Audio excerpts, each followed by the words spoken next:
Thank you so much, dear friends, Emmanuel, Kira, Friedrich, Marco, Mr. Secretary, and Antonio, Ursula, and of course, all the leaders of the coalition. Truly appreciate that you all stand with us, with Ukraine, and that we are working together for our shared security. Right now, when it comes to security, there is nothing to divide between us, and there are no separate issues. Everything affects all of us, and everyone needs to be fully informed. We firmly believe security decisions about Ukraine must include Ukraine.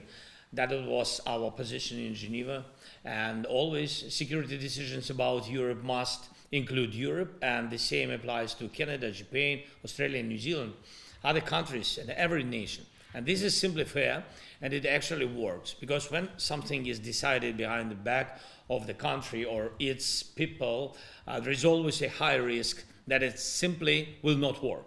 And we all believe that people should decide their own future, and this is in particular what sets us apart from regimes like the one in Moscow. So thank you all for moving forward together and staying coordinated and united. Friends, now we have a good result from Geneva, and from the meetings and talks that took place there, Ukraine has the framework developed by our teams in Geneva. That framework is on the table, and we are ready to move forward together with the United States of America, with personal engagement of President Trump, and with Europe, with leaders, and with all partners who have their strengths and capacity to help.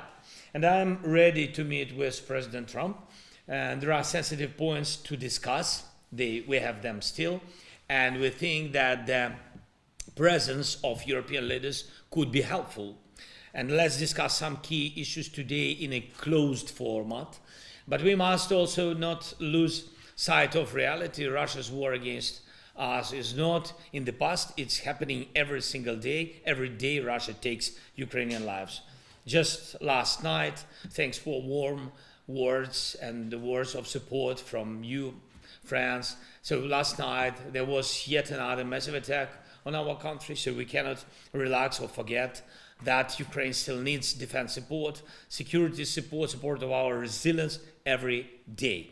And as long as Russia has not taken real steps toward demobilization, real steps to shut down its war machine, steps that would clearly show that Russia is serious about ending this war of aggression, we do not have the right to stop working to support Ukraine, to support our people, and to support our collective security, and we do not have the right to demobilize ourselves. We must protect lives, strengthen air defense, and hold the front line, keep sanctions against Russia, finally channel frozen Russian assets to bolster Ukraine protection, and work out finally the doable framework for the deployment of the reassurance force Ukraine of the coalition of the willing by signing of a relevant memorandum of understanding. Please let us keep working at 100% for security as we have before. And thank you so much.